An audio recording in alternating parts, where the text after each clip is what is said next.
guys, I said that I would do a music theory video for the theory of Big Time by Peter Gabriel, and said it was actually very complex jazz harmony that he uses in part of that. Not quite maybe avant-garde jazz, but getting there. And really, and even though I learned the song when I played it, it's when I learned to understand what he was doing, it actually informed my own music, and some things I'm going to do in my music are going to be aided and helped by what I've learned from that song. I mean, that's how we learn as musicians, I guess. We grow and we learn, oh, that's what he was doing. Now I can kind of do something like that too. And I want to explain it for, because I said I would, for you to think. So, yeah, there, and still hear me too. So, I'm not going to go into rhythm theory of it. Not going to. You can work that out yourself. I'm not going to go into the vocal part and singing and the words. I'm basically going to talk about the music. The theory of the notes that are played in Big Time. And once I get through that, I guess we can go. So, he says hi there. That just starts it. I'm using this guitar because it's tuned to E, and that's the one that closely matches the keyboard, because keyboards aren't tuned to anything other than what they're supposed to be. So, the song's in G sharp Dorian mode. You can look at that as F sharp major, but I'm not going to do that. It's G sharp Dorian mode. That's the 4th fret of the low E string, and it's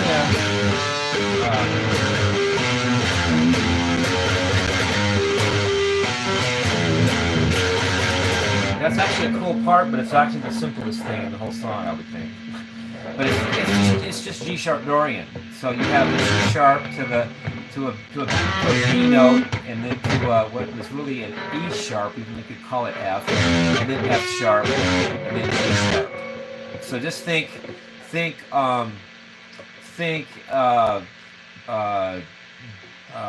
G Dorian, but everything sharp, because you're in G sharp Dorian. It's the best I can say.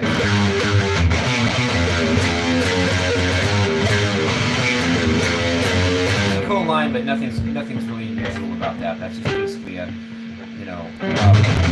G sharp Dorian. Okay, good enough.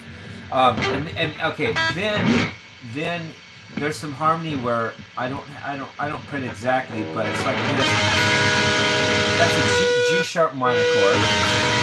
That's the stuff when he's singing, the part that the finale of it is when he does G sharp minor, then A sharp minor, which is the 2 chord, because actually it's Dorian. So the 2 chord in Dorian is another minor chord. So the 2 chord in G sharp Dorian is A sharp Dorian, which is also then A sharp minor. So it's G sharp minor, A sharp minor, G sharp minor. So that's the typical Dorian. That's boogie. Not such boogie. Ice Nine. Joe would do. Anyway, there it is. G sharp Dorian. Now, there's a thing of 4 chords, and they're all minor. Okay. And before I play them, let's go over what they're going to be. It's G sharp minor and also A sharp minor. That's the 1 and the 2 chords in G sharp Dorian. The 2 chord in Dorian is a minor chord as well. So there's F sharp minor and thank you. G sharp minor and A sharp minor. Those are both in G sharp Dorian. Now he adds the 2 chords from C sharp Dorian, which are C sharp minor and D sharp. That's done a lot in rock. You don't always play in just one mode or key. You play the nearest 5th above or below and add that to it. So now you have 4 minor triads instead of just 2. And another way of looking at that is you could look at it as A sharp Aeolian also, and a combination of that and A sharp. You can look at it as G sharp Aeolian and G sharp Dorian combination too, because G sharp Aeolian would be G sharp, C sharp. No, would be G sharp minor, C sharp minor, and G sharp minor would all be in G sharp Aeolian. Then the A sharp minor would make it G sharp Dorian as well. You can look at it that way, or you can look at it as you're adding also C sharp Dorian to G sharp Dorian. Because C sharp going is C sharp minor and D sharp minor, and G sharp going is G sharp minor and A sharp minor. So you have 4 chords. The chords are G sharp minor, A sharp minor, C sharp minor, and D sharp minor. Okay, so he's going to play those chords. He's going to start with A sharp minor. Parties have all the big men, whatever. Town I came from, small town. But anyway, A sharp minor, D sharp minor. It's so small. Oh yeah, it's a small town. It's so small. And then C sharp minor. They use small words. And then finally back down to G sharp minor. And then repeat those 4 chords over and over. So then, A sharp minor, worked it out, D sharp minor, and possession my mouth, to let all those big words come right out. That's back to the G sharp minor. Worked it out. Oh wait, that's this part. Oh yeah, I moved him out to the city. C sharp minor, big city. I'll be a big boy with all the big boys. That's C sharp minor. G sharp minor again. So much stuff I will own. Okay, so he's establishing G sharp minor along with C sharp. G sharp Dorian along with C sharp Dorian, and those are the 4 chords. Okay, now here's the part that I think is interesting, but just one part alone isn't the whole story. But this is the part that drew me. Now he does this. He goes, and I will pray to a big God. And just for completeness, I'll play as I kneel in the big church. Now, this is the interesting part. Not the only, but this is interesting. This here, I thought about it and thought about it. It's basically, it is a G, it's a G dominant 7 flat 5. And then, and at least that's one way of looking at it for now. And then when he goes like this, it's a C sharp dominant 7 flat 5. At least we can look at it that way right now. Alright, we're going to get more into this. Now this is where it goes from like, well, whatever, to really interesting. You can look at it as individual chords. You can look at this, it looks as G dominant 7 flat 5 to C sharp dominant 7 flat 5 for now. We'll do that. But actually it turns out that those 2 chords have the same notes in them. LOL. So you can actually look at it, you can look at this as a root position G dominant 7 flat 5, and you can look at this as an inversion of that. So you could call that another inversion of G dominant 7 flat 5. Because it has the same notes as C sharp dominant 7 flat 5, and they're both the 2 chords. Or you can look at this as an inversion of C sharp dominant 7 flat 5, and this is another as C sharp dominant 7 flat 5 as well. So if you have 2 chords that have the same notes in them, you can go from one to the other, or it can be the first chord and the second one's an inversion of that, or it could be the second one, the first one is inversion of the second one, and then the second one. So if A equals B, it can be AB, AA, or BB. It depends on how you look at it. You can look at it any way you like, and it depends on how you look at it. I'm not sure how I want to look at it, but if I had to say, I would probably say they're both inversions of C sharp dominant 7 flat 5. For some reason, just trust me for now, I would say that the most. This right here is really an inversion of C sharp dominant 7 flat 5, and that completes another inversion of the C sharp dominant 7 flat 5. But that's not the only way to look at it, and that's why I didn't introduce it that way. Now, what is this business of G dominant 7 flat 5 and C sharp dominant 7 flat 5, and how the heck did we get there? Okay, I told you this was hard, and I was not wrong. G sharp Dorian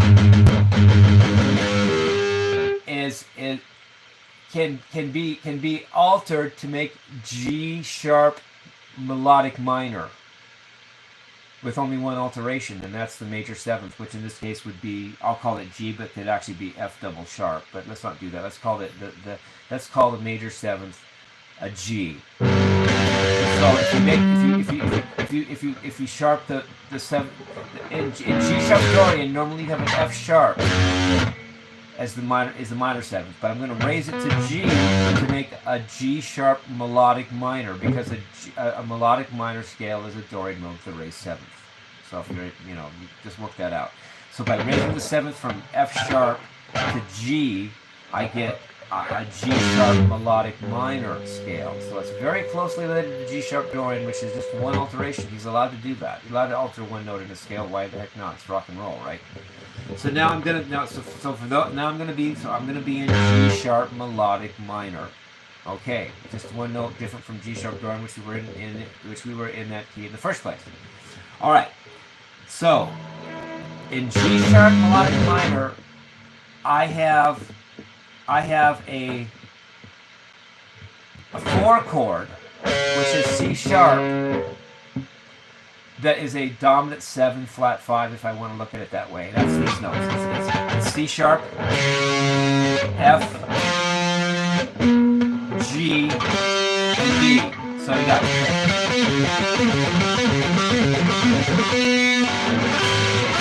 see that?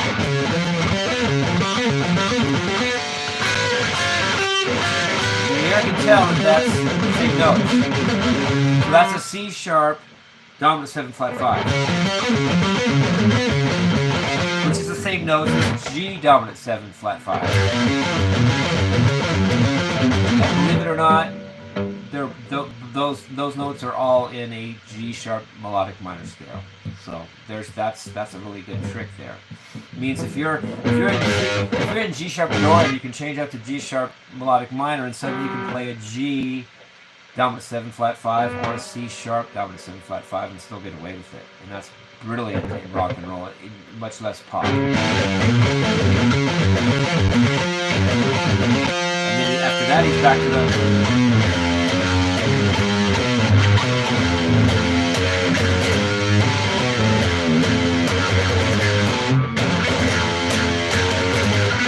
that's the brilliant is that these two chords are a tritone apart, because a G and C sharp are a tritone apart. Not only have the same notes, but guess what? They can be substituted for each other. If two chords have the same notes, either all together or at least share two or more of the same notes, you can substitute one for the other. So I could, even if this is C sharp dominant 7 flat 5, I could call it G dominant 7 flat 5 to C sharp dominant 7 flat 5 and get away with that. And even if this is G dominant 7 flat 5, I could call this C sharp dominant 7 flat 5 and call that C sharp dominant 7 flat 5. Or since they have the same notes and they can be substituted, I can call the whole thing G dominant 7 flat 5 or the whole thing C sharp dominant 7 flat 5, or I can separate the two. So that's what this is. I will pray to a big God as I kneel in the church. That's that distant harmony. And it's back to the regular G sharp Dorian. Dude, that is advanced jazz harmony. I've studied jazz harmony, believe it or not, whatever. And that's one of the tricks, but it's usually reserved for people like Miles Davis and John Coltrane and Eric Dolphy and Ornette Coleman and people that are in jazz. And there is Peter Gabriel, the ex-singer of Genesis, doing that same harmony idea in rock and roll / pop music. It's brilliant. So and I'm going to even go into it even helped my own music. Okay, I won't go into exactly how my new song, which is called Sold. I already wrote the chords for Soul before I understood the harmony to big time, but it turns out that they're almost identical. Since I tell you guys everything, I'll play it. But I wrote this first. I only thought of what I was doing with that after I learned from Peter Gabriel what he did, and they're very similar. In Soul, I go like this. I'm not going to do the words right now, but here's the chord.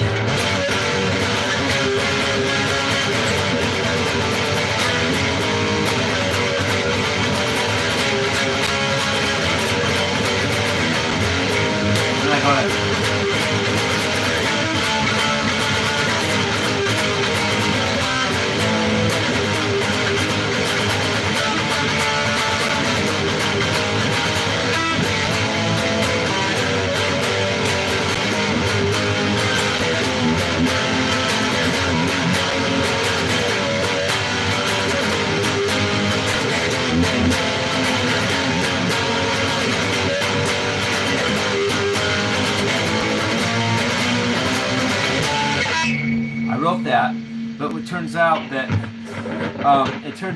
I'm actually using a G sharp Dorian when I go. That's actually, those chords make G sharp Dorian. But in the meantime, I'm playing G major, which would correspond loosely to G dominant 7-5-5, and I'm up to C sharp major, which could loosely be called C sharp dominant 7-5-5, but it's really not. Those are major triads, and secondly, it's not the same. It's not the same voicing or even context of Peter Gabriel, so I didn't rip anything off, but that's not what I was doing. G major, C sharp major, G major, G sharp Dorian.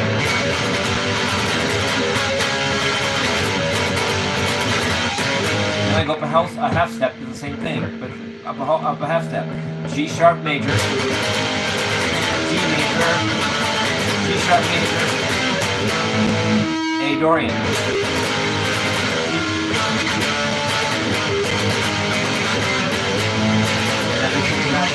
So now that I understand what I actually wrote, I can actually play it with more conviction now.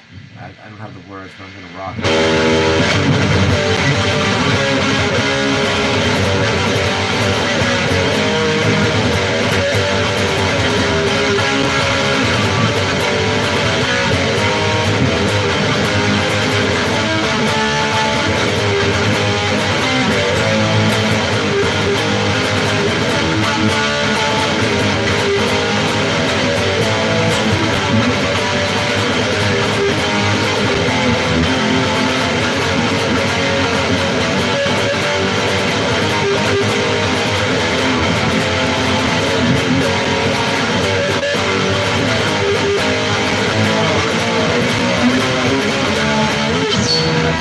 Ideas for the solo, which maybe I'll just show you what I'm going to do. I don't know. I'm probably blowing this by turning too much.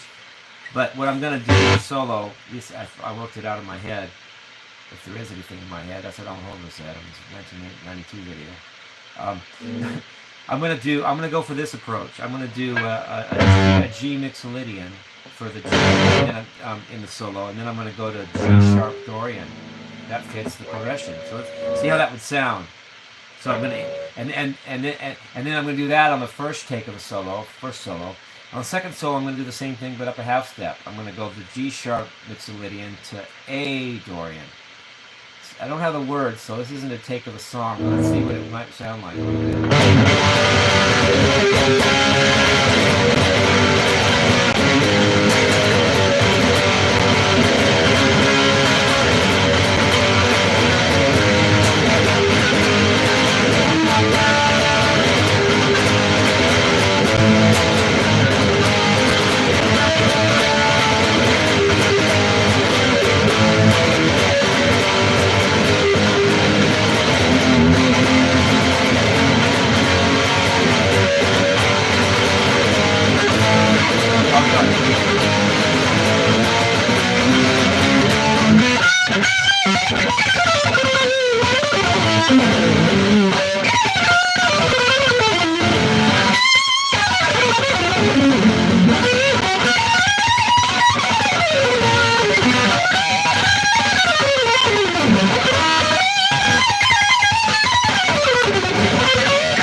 That's basically sold without the words and without an official take of it.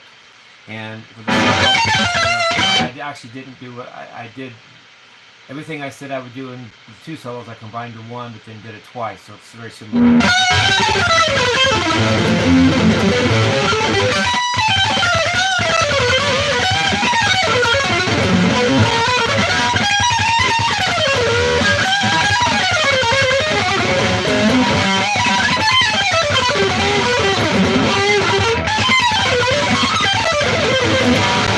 Anyway, I don't know how Peter Gabriel thought of that, or who thought of it even for that matter, or what they were on, or what they thought of, or what they knew, but that was brilliant what he did.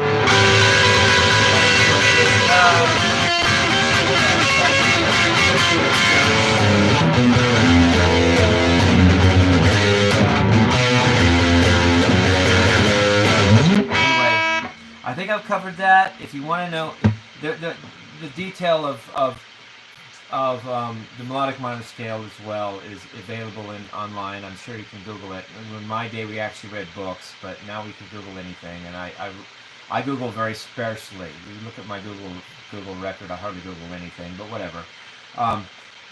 You know, it turns out that I'm right about all this. That weird dissonant chord, flat 7, dominant 7 flat 5 it's all there, and I guess that's it. I love you guys. Peace, rock and roll.